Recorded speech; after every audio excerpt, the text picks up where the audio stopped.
Hello, in front of me I've got FORD Mondeo. In this video I'll show you how to reset service oil inspection. In the beginning, get in your car and make sure that everything is closed, boot and the doors and hood. Now press brake and the clutch.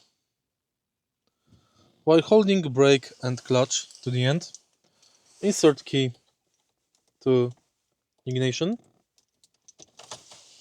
and turn ignition on without starting the car.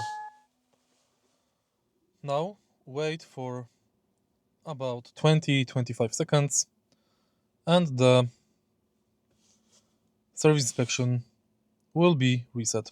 As you can see, service oil reset is complete at the bottom of the instrument cluster display. Now you can start the car or turn it off. If you find this video helpful, please leave like, comment and subscribe.